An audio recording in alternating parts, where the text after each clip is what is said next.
Hello, my name is He Who's in the Water, and today I want to keep talking about this deck that I've been working on in Star Wars Unlimited with Asajj Ventress as the leader and Droid Manufactory. I guess also it's Asajj Ventress Unparalleled Adversary, because now we do have multiple Ventress leaders, but for most of this video we're going to specifically be talking about kind of set 3 as the context, and a little bit about set 4 at the end, but we'll get there when we get there. So last time we talked about this list. This is what I presented, and there are a lot of good things going on here, and there's also a lot of confused things going on here, and some are also just the more I played of the deck, the more apparent some of these problems were. Most notably, I would say, is like really set 3 is kind of gets, I think, a good reputation as the ping meta, right? We've got Quinlan Voss, Cad Bane, and Django, T-Town specifically, that have really great ease of pinging our units and dealing 1 damage.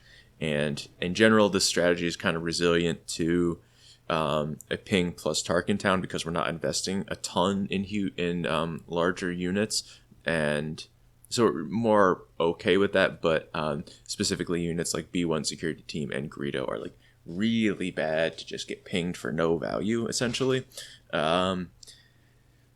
So those were cards that I was kind of interested in moving away from. And last time we talked, I kind of felt like this was a pretty good spot, and I was like happy enough with it. What really sparked me to continue working on the list was this deck list that I saw posted on the SWU Competitive Hub, which is a great website.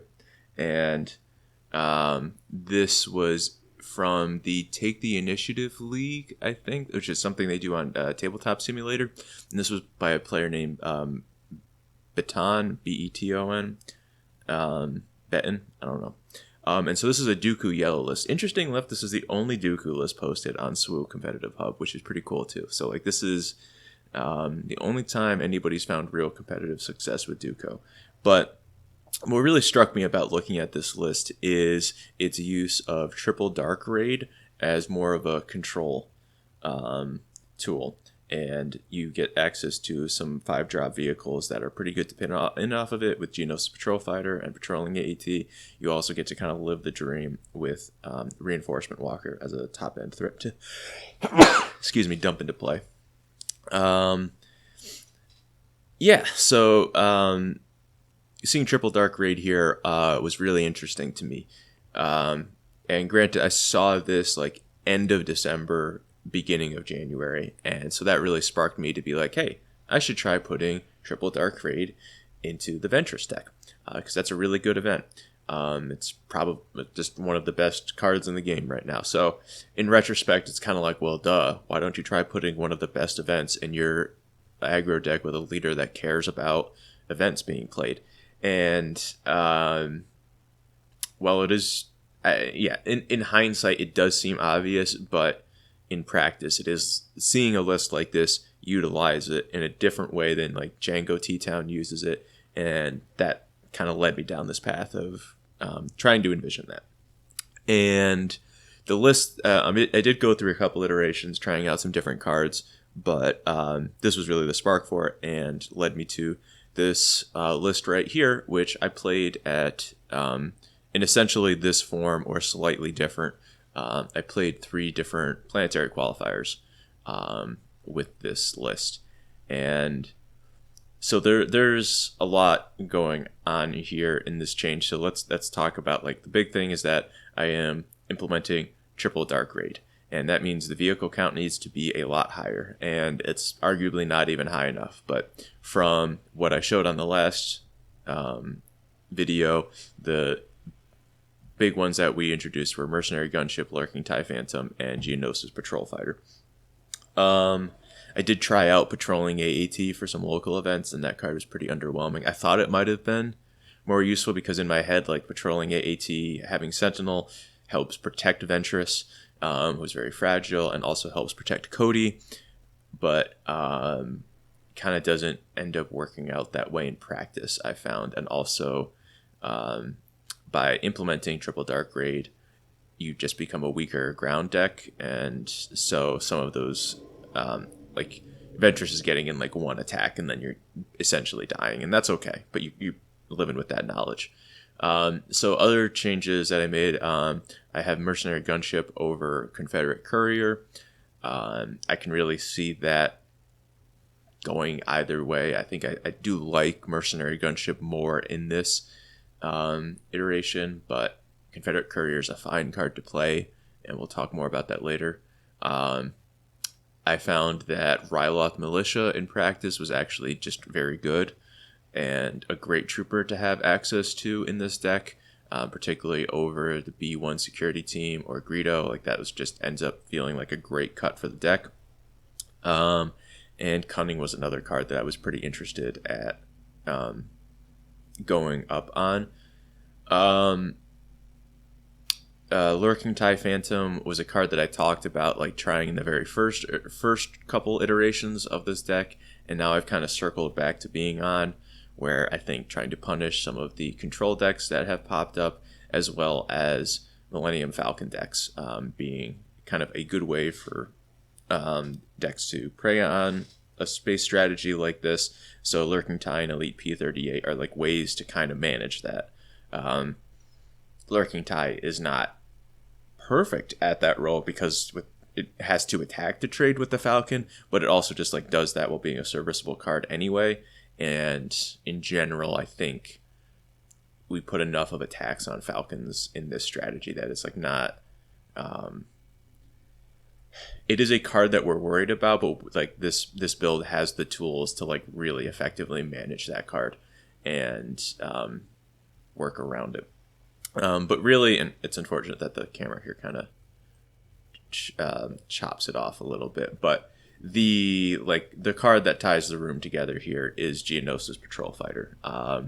That card is just perfect for this deck for a couple of reasons. So one, it is a juicier hit off of Triple Dark Raid, but that you get to do the full 5 resources. It's tempo positive, and that's just great. But it also does this without being clunky.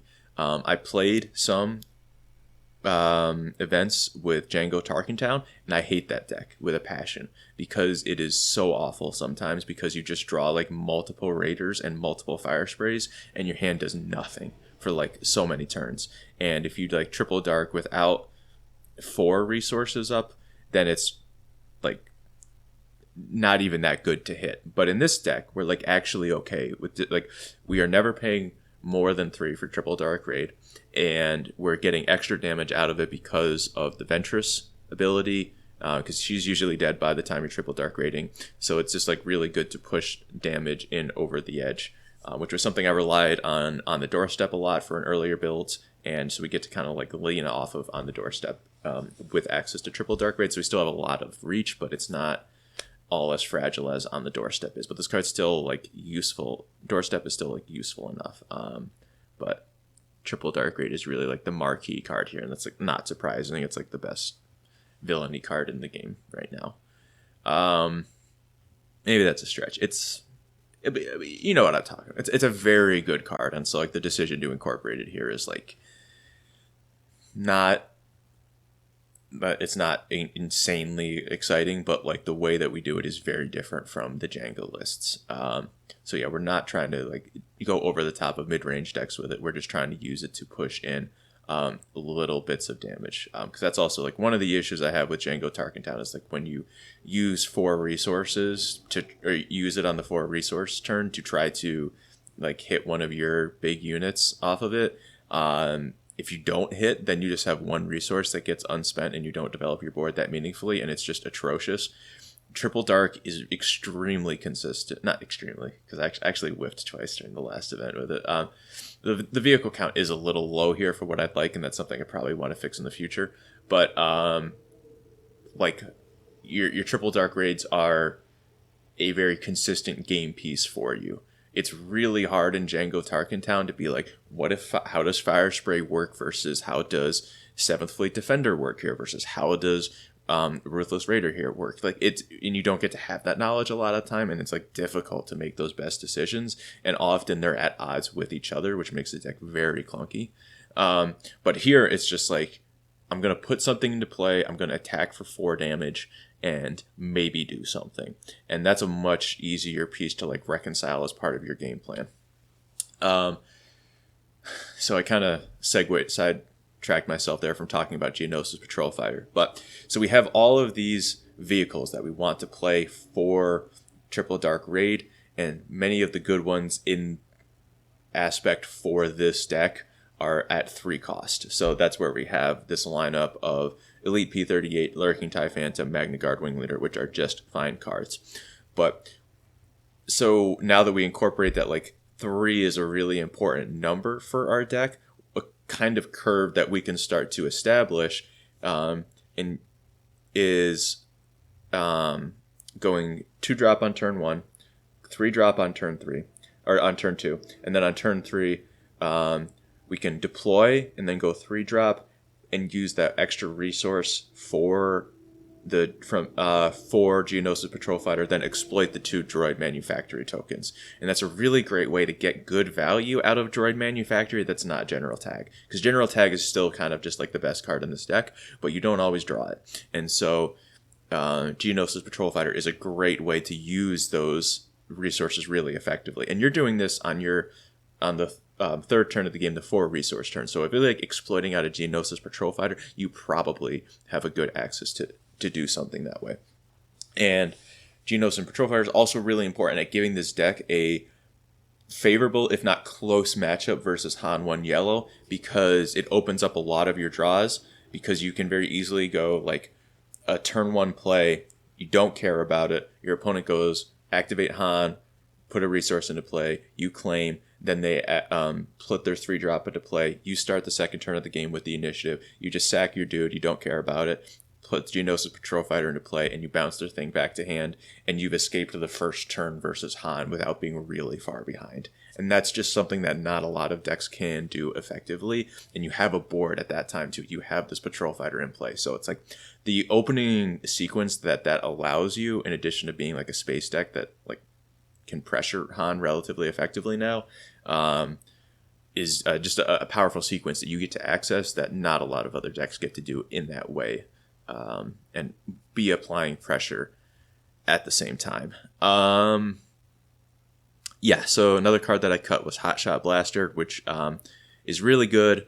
Hotshot is just, again, one of the best cards in the game, but when you're being a space aggro deck, not really something you're terribly interested in, because it just doesn't synergize particularly well, and our ground units are not staying around as often. Cunning also just kind of overperformed, and is just a really incredible card. It does, and especially as I added more of this Triple Dark Raid package, it started to push out some other cards, and Cunning just like does a little bit of everything, and you kind of need that Jack of all trades card for this deck when you don't have as much flexibility in the late game. And for the board, I was playing Scanning Officers. I moved Overwhelming Barrage to the board as well from the main deck because there's just fewer big ground creatures. I don't think those games play it that way too often, where like game 1 you're like really happy to be OBing, but in some matchups like this card is just too good not to access for the time being. But I could be easily swayed one way or the other. Scanning Officer, just good for the Han decks, not something I was facing in my local meta, but like going to PQs is like, yeah, this is like the deck to beat. And then Bazine is just great all around disruption for mid-range and control decks.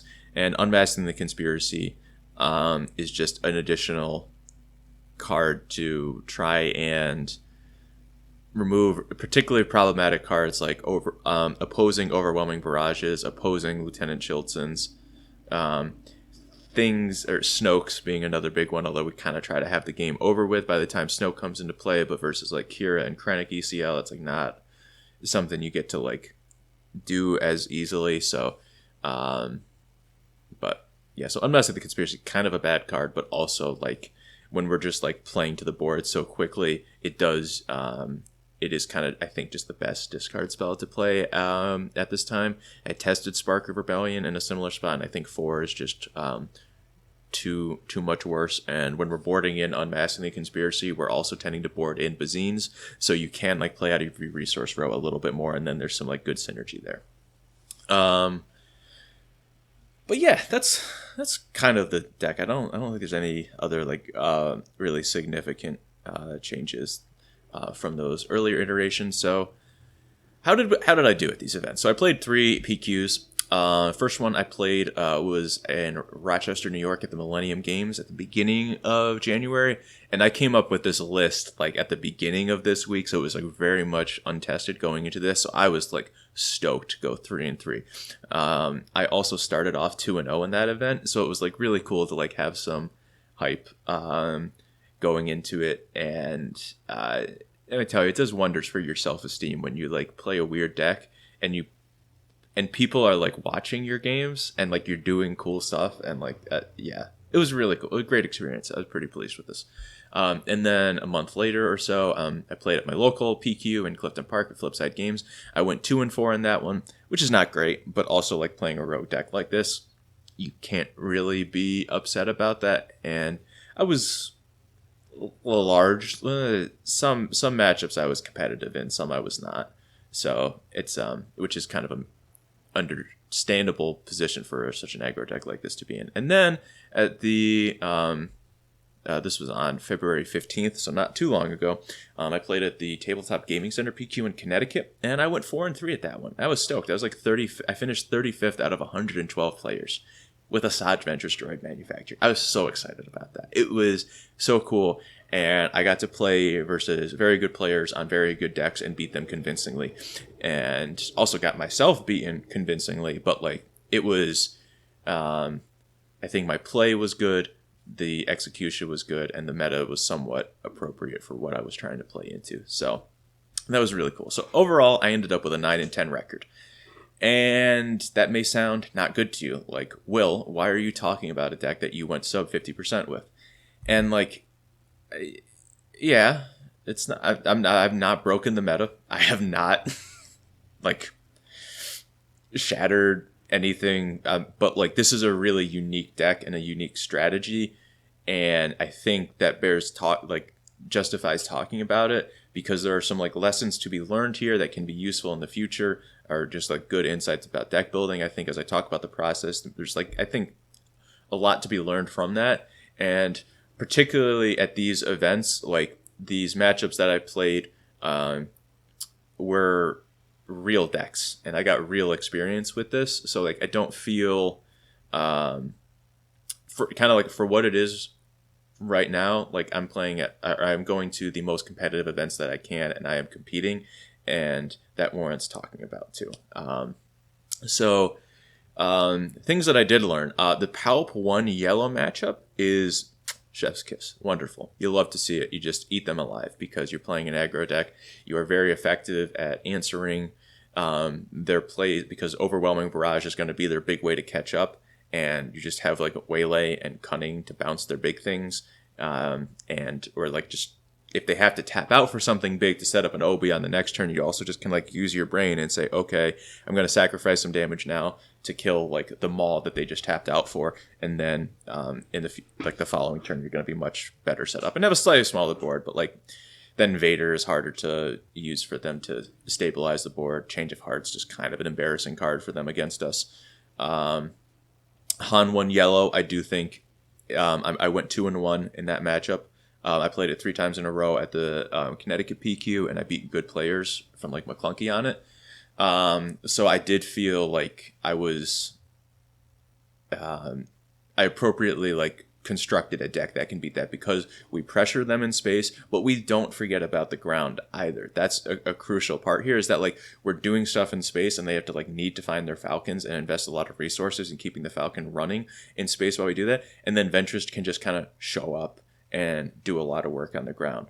Like if they go like Ezra Bridger on like turn 2, or like say they go turn turn 2 Ezra, and you go turn 2 resupply into Ventress and just eat the Ezra, that's incredible value for you. And like if they have a more of a Rebels package with Wing Leader, then like boom, your waylays are just incredible value now.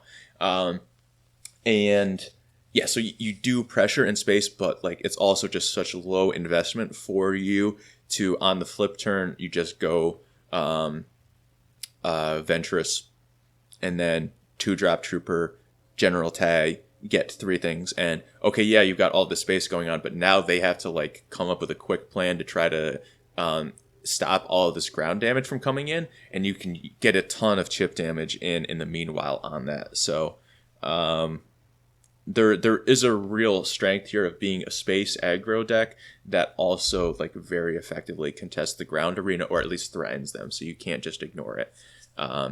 But like if they put too much in the ground arena, then you kind of like, then you don't need to worry about it, and then you can just use your Droid Manufactory tokens, put those into the Geonosis Patrol Fighter, and get some good value that way. So I do feel like the Han decks are something like I'm pretty actively looking to play against, as much as you can ever look to play against one of the best decks in the metagame. Quinlan Tarkentown is another deck that I went, or this one I went 1-1 against. I do believe that matchup is really bad. I did not feel particularly well equipped to handle, and that's kind of like a lot of where this deck falls into, is that like you can handle Tarkentown decks reasonably well, but sometimes it's just it's too much. Like you can handle pink, or like this loss to Cad Green, but I lost to Getsu on that, Zach, who's an excellent player. And like you can beat pings, or you can beat Overwhelming Barrage, but like it's kind of hard to do both. It's easy to do both versus Palpatine, because Palpatine has to invest a resource in their pings, and like that's just very tempo positive for you then. But like the like CAD decks, particularly for that, or like the Bosk ECL decks, doing a lot of pinging and then Overwhelming Barrage you, it's like that's just not feasible. I also went 1-1 versus Django, but I do feel like Django is a very positive matchup for this deck, because your ground game is going to be a lot more aggressive than theirs. Like Crafty Smuggler is definitely an issue, but like outside of Crafty Smuggler, your Droid Manufactory tokens are just like a free thing that they have to deal with. That's very difficult. I played versus Titanic in one match, and I got worked over by a sideboard Van Brace's Flamethrower. Like that card is not feasible for me, or I played that game very badly, but I also don't know like kind of the construction I'm working with here. That's not going to be great. Yeah, the blue-green villainy decks are kind of hit or miss. I lost to Tarkin Blue, and that deck felt like I think Tarkin Blue is a good deck, not an amazing deck, but it's a good deck. I do feel like my loss was somewhat unlucky there, where I just failed to produce a bounce spell for like both matches, and I have like Cunning, Geonosis, and Patrol Fighter, and Waylay, the actual card Waylay. I failed to produce either of those or any of those in either game, and just died to like a 6/6 Phase 3 Dark Trooper. And like that's just how it goes sometimes. That's okay. I have the tools. You don't draw the tools. It's a card game. That's how it works. But like I felt like the matchup was reasonable. Still probably favors them because of Overwhelming Barrage on top of some other good interaction that they do. Like Super Commando Squad is a tougher card for me to beat once it gets loaded up. If you can Cunning a Super Commando Squad, that's pretty good. But once the Tarkin starts rolling with that, it's like the ground arena is lost. It is lost over there, and you just got to go to space. But then you like can actually reasonably do space stuff. I lost a Ventress Mirror to Jedha City, but that was I lost to specifically Cad Bane off the top, and that was unfortunate, but also does like highlight a weakness of the deck that I've talked about before. 24 health with Droid Manufactory is nothing. You are a paperweight out here. They're just flying away on from a strong gust of wind.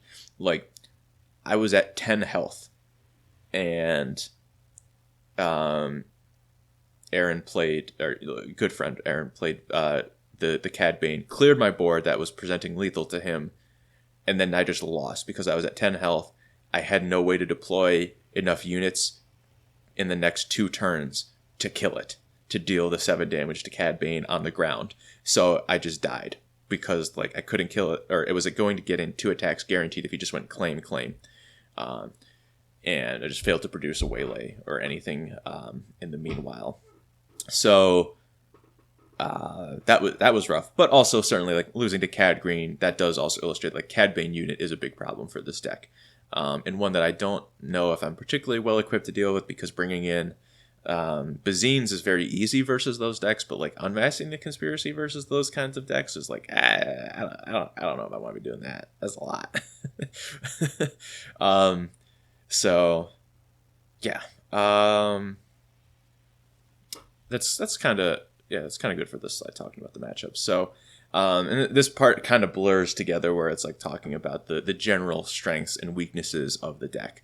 Up in this corner here, on the top right here, like talking about Overwhelming Barrage and Tarkin Town, where it's like you can beat like some of these, you can beat like, I'm using Tarkin Town here to represent like the ping meta, because there's so many different leaders that do it, and some of them work with Tarkin Town, some of them don't, but this is just kind of like my catch-all for it, the pinging that happens. And so like you're good versus some amount of pinging, but like pinging in Tarkin Town you're okay with. Pinging and Overwhelming Barrage you're not okay with. Tarkin Town and Overwhelming Barrage, that's a little bit too much. So like certainly some of those interactive decks can be problematic. A Snoke that gets ramped out is pretty obnoxious for this deck. So like I do think Kira is probably not a great place to be running this deck into. I do have more of a space aggro, and Kira is a little bit weaker to space aggro in like Tarkin Town, or in like Jango T-Town is kind of my understanding, but we are not as effective as a space aggro for that matchup.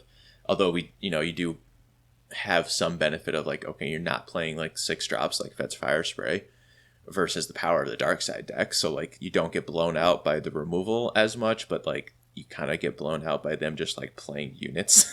That's kind of like not great. Like they just ECL and a Death Trooper, and like that's pretty good versus a lot of what we're doing here by going wide. Like ECL Death Trooper is like it's so good at cleaning up just like a little bit of tokens, and so easy for them to do that because there's not a ton of other like ECL stuff that they're looking to tackle. Usual suspects here of like K2SO and 4-Alam just eating Ventress alive are still supremely problematic. Sabine ECL, horrible matchup still. The one time I lost to it at Rochester, my opponent had main deck Sundari Peacekeepers, and like, yeah, don't stand a chance versus that. In 3 games versus Sundari Peacekeeper getting ECL'd in with my little token deck, it's not happening. And that's okay. But like, it's certainly just kind of, buyer beware on this kind of thing. But I do think Han is like a favorable matchup. The Palpatine decks that are going slower are things that you are really looking to play into, and also just like clunkiness in general. Our deck has clunkiness as well. I missed 2 TDRs in the Connecticut event. I won one of those matches because I ripped on the doorstep like a god the following turn, but the other one I lost because I failed to produce a TDR target, and that's on me in deck building to a certain extent. Although it is unlikely that I whiff, it is possible at every step of the game. Yeah, so this deck is low to the ground. It is very cheap on its curve, so that does lead to just a lot of very efficient early turns. Developing resources and general tag is nuts when you get 5 points of power and toughness in play for 2 resources. That's insane sometimes, and like that's just a really powerful angle that this deck can present. And obviously I'm playing a lot of weird cards, so like my opponent's just not understanding what things do is like tough, and that's it's just something. I come from Magic Online as like most of my competitive background for games. I don't like when you're playing online, like obviously you like it's up to your opponent. If they don't read your cards, then like that's on them. Like that you can't help them through the screen. I really hate playing in paper for this reason, because like I had opponents make multiple mistakes because they didn't read Ventress and they didn't read Droid Manufactory. But like I announced it at the beginning of the match. I showed them the cards and this is what I'm playing. And so that, but then they're like, oh, well, I didn't know Ventress did that. And it's like, I didn't stop you from reading the card, but like, I hate playing in paper for that reason. I don't have judge calls of that nature, but like, I do not enjoy those communication errors, and playing online is so much nicer for that.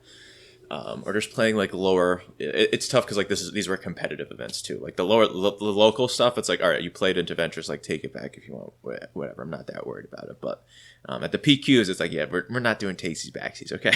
So the reading thing is it's tough. And finding the right balance is something I hope to get more comfortable with here. And I do. So this part here about clunky draws, I do want to kind of, and being a punisher for clunky draws, that's something that I do want to articulate that I feel is kind of misunderstood about the metagame right now, is that this deck that I'm showing here, this is an aggro deck. Very clearly. Kylo Tarkentown is an aggro deck. I do not believe that Django, Tarkentown, and Sabine ECL are aggro decks. And I think, crucially, that if you approach them as aggro decks, you are setting yourself up for failure, because those decks are playing aggressive units, but they are very interactive. ECL is such a powerful card because it lets you decide when and where you want to interact and which parts of the curve are going to be most dangerous, and being able to utilize a card like Poe Dameron that is interactive at its core, with its discard ability, and Wrecker in the same way. You are interacting with your opponent to manage their board and continue to push damage. Those two decks that I described are definitely aggressive mid-range decks, but it's, I think, a very distinct angle from what like Kylo T-Town and this deck operate in. And so just being like, oh, I'm going to put top target in my deck because that's going to help me versus Django. That's not true necessarily. If you put top target in your deck, that's going to help versus this deck. That's going to help versus Kylo T-Town. But approaching those kind of mid-range decks in that way is important, I think, to developing good sideboard plans, and just a better understanding of the game. Because from my experience, like playtest or playing events with Django T-Town, and I have Sabine ECL as part of my testing regimen, and so I play a lot with that. It's like those decks do have clunky draws, and not to say that this deck doesn't, but like there are more frequently clunky draws out of those decks than, say, like the Kylo T-Town in this deck, because our curves are so low. Our opening hands are extremely forgiving, and that's not the case with some other decks. And so you do have a chance to like just steamroll some people because they drew a bunch of weird stuff that didn't matter. And that's less likely with a deck like this. And that's an oversimplification of like the aggro versus aggro mid-range spectrum, but like I feel like it's important to articulate that, because just putting speed bumps in your deck doesn't make you better versus Sabine. So yeah, that was a pretty wide change, but I hope that at least like kind of develops a better understanding of like the strengths and weaknesses of this deck. So going forward, two cards that I'm like pretty interested in trying still are like the Confederate Courier that I talked about. Go back and forth with that on Mercenary Gunship. I really think I need to actively cut something for it at this point. I think a card that I'm interested in cutting is Commander Cody, which was very impressive in early testing with this deck. But I think particularly as a incorporated triple dark raid, Cody becomes more and more vulnerable because our ground game is less developed. And when it's less developed, it's way easier for your opponent to just drop some damage in on him, and then he's like not an issue. But like if your ground board is clogged and then you drop Cody, it's all sorts of problems for your opponent. We don't do that quite as much in this build. So I think that's something I would want to cut for Courier, just have better TDRs, better early access. I'm also thinking about Cobb Vanth because General Tag is the best card in the deck, I think, or Waylay. It's tough to say. So Cobb Vanth does give better visibility to General Tag, but if you've played games with Cobb, you also know he just kind of sucks. does not do enough and does lead to like awkward situations. I think what's kind of put me over the edge coming back on this is like I had games like early in set 2 I played some Palp Green or Palp 1 Green, and I liked Cobb Vanth in that deck because we were like very happy to sacrifice him. But I found in other decks it was like, okay, if your opponent just like, if you claim and then your opponent kills Cobb Vanth, you get no value. You like the defeated trigger happens, but you don't have the opportunity to play because you already claimed. I don't think that issue comes up as much in this deck, which does make me interested in it a bit more because we like never have the initiative past turn 3. Because tokens are just kind of horribly implemented in this game engine. With the action economy, it's just so difficult to ever have the initiative, but we're an aggro token deck, so like we got to be pushing our damage, and that just means giving up the initiative a lot, and that means that like Cobb Vanth is typically not, you're not going to have that situation where he dies and you don't get any value, because if that does happen, you played 3 for 3/2, and that's really bad, and that's not going to happen as much here. So I do think I want to come back to testing that, but with set 4 on the horizon, both of these cards are things I'm going to be like kind of thinking about, but also not, because set 4 brings a lot of different tools to the table and also is just an incredible leap forward in power for this game, and a leap forward that I don't think this deck can withstand. Something I am interested in as like a kind of a natural evolution is Django Green as a TDR deck in this aspect pairing. I think you do kind of give up Droid Manufactory, because playing Droid Manufactory for not a 4-flip hero is like kind of bad, I think. Not surprisingly. So, but I think like maybe if you do Django ECL, a lot of these synergies can line up, and then like Invisible Hand and Fet's Fire Spray kind of gets to be like the progression of this green-yellow villainy TDR deck. Is you get to play both of these cards, and some of the droids like all right, well, you want to be a Separatist Commando deck because that's kind of a nice thing to hit with the Invisible Hand. I had more thought put into this before the Droid Starfighter got spoiled, which is why I kind of hate deck building during spoiler season, because it just all gets invalidated so quickly by one card. I had like a whole list ready to go and talk about, and now it just doesn't matter because I didn't think about it with that card in mind. That's more on me for just poorly utilizing my time.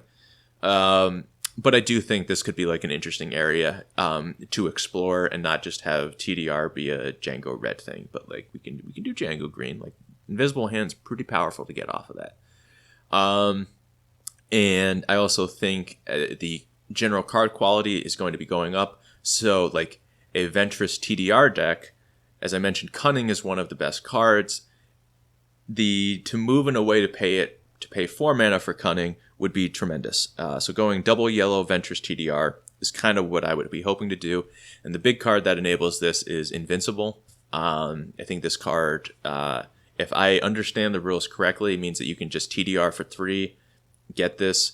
Kind of the way that Ventress is going to play means that you're not typically deploying Ventress while you have this in play, but it's just a 6/6 big old boy that you can slap for 7 damage with a Ventress activation off of TDR, and also is just like kind of reasonable to throw down for 5 resources, because Ventress, I believe, is always going to be a Separatist card that you control, either as a leader in the leader zone or in play. I don't think you're going to have the trait stripped away, so you're just always going to be able to deploy this on 5, so it's nice to triple Dark Raid into, and also just kind of going to be a nice top end to your curve. So this has me looking at Ventress Yellow. Probably just Ventress Yellow. With all due respect, I don't think Jedha City is very good with Ventress, and I don't... the Mulligan one that they're adding in the new set, I don't believe that card works well. I think just having access to a Mulligan is largely going to be better at the cost, and have 3 more health. And then what's the other yellow base to think of? The Shadows one. What is Petronaki Arena. Duh. That one's the closest of the bunch, but I think still probably not. But like making your Ventress trade with K2SOs and 4 alarms is like potentially something of interest. So we'll keep an eye on that one. especially if we get so space heavy aggro, I don't know if that means that like playing Ventress or having lower health is going to be really detrimental, but also giving her the extra power means that she might be getting in for a bit more damage, which would be really, really good. So it'd be interesting to see where that goes. I'm not going to lie, I put a lot of time into this deck. I was kind of hoping to be done with it, but now I'm like, Invincible is the card that I looked at where I'm like, I'm not getting away from this deck. I'm gonna keep playing this deck, and it's gonna change. I don't believe Droid Manufactory is gonna be part of the picture anymore, but I'm also so extremely proud that like I took a risk playing a garbage deck at these events and did okay, and got to like I got to beat up real players with this deck.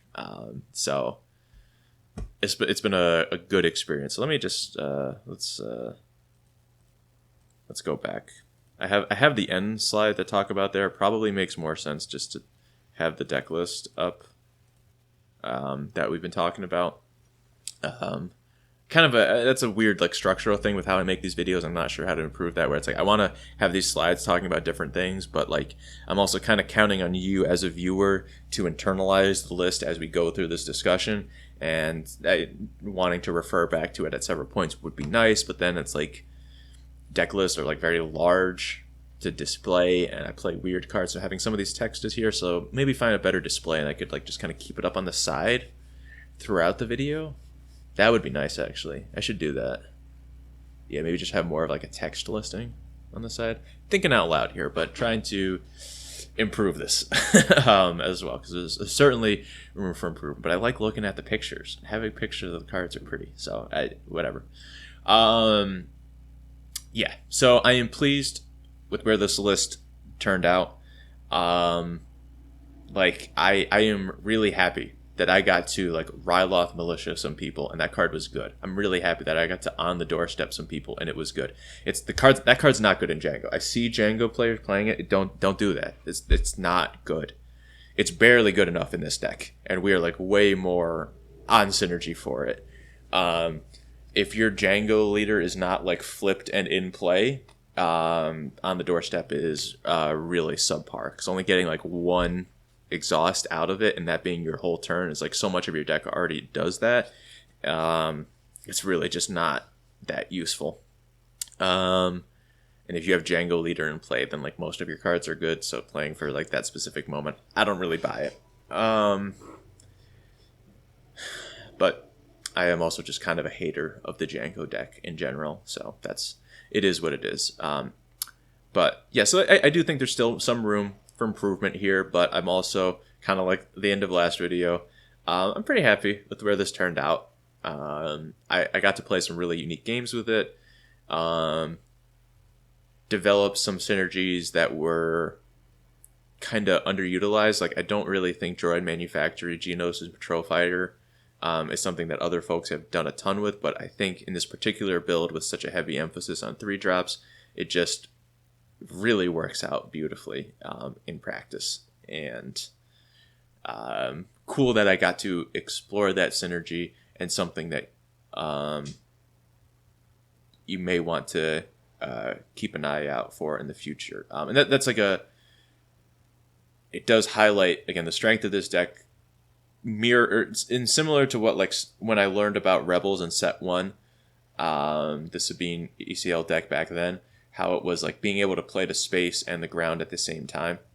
I think this build is like pretty effective at playing to space and the ground at the same time, but in a different way. You know, instead of going, Battlefield Marine, Fleet Lieutenant, doing a bunch of damage, we're able to just go like random 2-drop, and then on turn 3 go 2-drop General Tag, and have a lot of pressure there, and at relatively low investment. One thing that bothers me still about this, I think like kind of the main impetus to play green for this strategy is General Tag, Droid Manufactory, and Resupply. Resupply is an insane card. At the same time, I cannot tell you if Resupply is good in this deck. I think it's good in this deck. but like I can tell you with extreme confidence that Waylay and General Tag are like very powerful, and Geonos and Patrol Fighter when you actually face units that cost 3 or less. Like those 3 cards are like so good in this deck and really powerful. I think Resupply is good. I don't really know for sure. It's a really difficult card to gather data on. In part also because like it kind of asks your opponent like how much are you reading my cards, because like all right, if you just deploy your Ezra into it and like I just eat it, then like a card looks insane. But with better deck list information, how often does that happen? Is that a good thing that you want to be doing? It's hard to say. So yeah, resupply aggro is a weird thing, and it's a question I was hoping to have more resolved by this time, because it's something I kind of foresee myself struggling with in the future, because Command, the card, is another like underutilized aggressive card, I believe, and I'm interested if that's something that can like be implemented in the future, particularly like with Leia. I think like Leia Rebels, if you can go like double green and play Command, and you like put Leia out a turn early and buff a unit, that's pretty interesting. And I was kind of hoping for this experiment with resupply to give me some more information on that, and quite frankly, it has not. So yeah, so I mentioned going forward, seeing those 2 different decks. I do also think the more unfortunate reality is that set 4 is very powerful and is going to change things. And like none of those cards are villainy. And villainy aggro is just not really something that the developers want you, or direct you to be playing much of. The villainy cards do tend to be slanted more towards control. So like it's the window for this deck to be good has kind of passed, I think. And you do so like No Good to Me Dead is like a pretty powerful card to have access to in the next set, and something that maybe this build would want to incorporate more in the double yellow version that I foresee, but I don't like Triple Dark Raid is the only good villainy card, and this is probably not the best Triple Dark Raid shell. It might be. If we incorporate Cunning, we might be. And if that one comes together, that would be good, but really there's no other reason to be playing villainy than Triple Dark Raid. If somebody comes up with a control deck that can contain everything, then we might have a different story, but like mid-range and control decks seem very facing an uphill battle to fight these newer space aggro decks, and I think a good deck to fight them is like Han 1 Yellow, and Han 1 Yellow is extremely oppressive to mid-range and control decks in villainy. Aside from like Kira ECL is like very particular in the way it's constructed to beat that, but I don't know if like Kira can have all the tools to fight Han and have all the tools to fight these space aggro decks. It's unclear. So kind of random ramblings about where I see the metagame heading, but I'm really excited to continue to be a part of it, and I am going to continue playing Asajj Ventress. I have the showcase now, and I'm locked in. I can't escape it. It's just, she's too much fun. It's a really fun leader. Hopefully we get some cool tools to work with, and yeah, so we'll click all the way back to the end, and thank you for hanging out. Let me know what you think of this, and what cards from the new set might you be interested in for a Ventress yellow kind of strategy. But yeah, probably the end for Droid Manufactory, but it was a good ride, and I'm glad that I was hopefully articulate enough to share some of that journey with you and have it be useful or entertaining. So thanks for watching. I'll see you next time.